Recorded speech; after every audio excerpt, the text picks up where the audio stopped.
ত্রয়োদশ জাতীয় সংসদ নির্বাচনে ভোলা ২ আসনের যাচাই বাছাইতে ৯ প্রার্থীর মধ্যে ২ প্রার্থীর মনোনয়নপত্র বাতিল করা হয়েছে।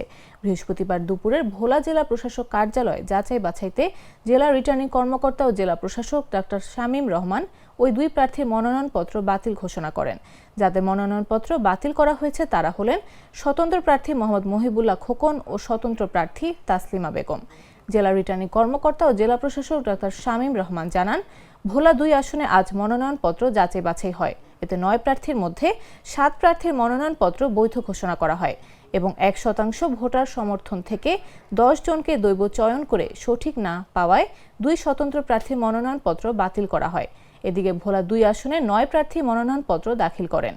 বিএনপির প্রার্থী মোহাম্মদ হাফিজ ইব্রাহিম, জাতীয় পার্টির প্রার্থী অ্যাডভোকেট মোহাম্মদ জাহাঙ্গীর আলম রিন্টু, জামাতে ইসলামীর প্রার্থী মোহাম্মদ ফজলুল করিম, বাংলাদেশ খেলাফত মজলিসের প্রার্থী মোহাম্মদ আব্দুস সালাম, লিবারেল ডেমোক্রেটিক পার্টির প্রার্থী মোহাম্মদ মুফার উদ্দিন চৌধুরী, আমজনতা দলের প্রার্থী মোহাম্মদ আলাউদ্দিন ও স্বতন্ত্র প্রার্থী হিসেবে মনোনয়নপত্র দাখিল করেছেন মোহাম্মদ জাকির হোসেন খন্দকার, মহিবুল্লাহ খোকন ও তাসলিমা বেগম।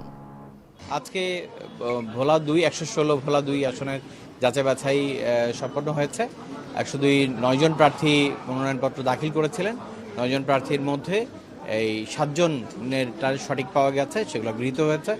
আর ২ জন প্রার্থী যারা স্বতন্ত্র হিসেবে মনোনয়নপত্র দাখিল করেছিলেন তাদের বাংলাদেশ নির্বাচন কমিশন থেকে দৈব চয়নের ভিত্তিতে সিলেক্টেড যে ভোটাররা আছে, এই ১০ জন ভোটারের যে এই তদন্ত রিপোর্টের প্রেক্ষিতে মানে সঠিক না পাওয়া যাওয়ায় এই ২টি বাতিল করা হয়েছে। এর মধ্যে একজন মহিবুল্লাহ খোকন এবং তাসলিমা।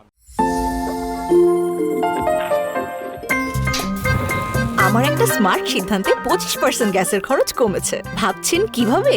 সাধারণ গ্যাস স্টোভ বদলে আমি এনেছি আরএফএল গ্যাস স্টোভ। এর সাইন্টিফিক নজল ও ব্রাস বার্নার ক্যাপ সমানভাবে তাপ ছড়িয়ে রান্না করে দ্রুত। তাই গ্যাসও বাঁচায় 25%, টাকাও বাঁচে 25%। আরএফএল গ্যাস স্টোভ নিরাপদ ও গ্যাস সাশ্রয়ী।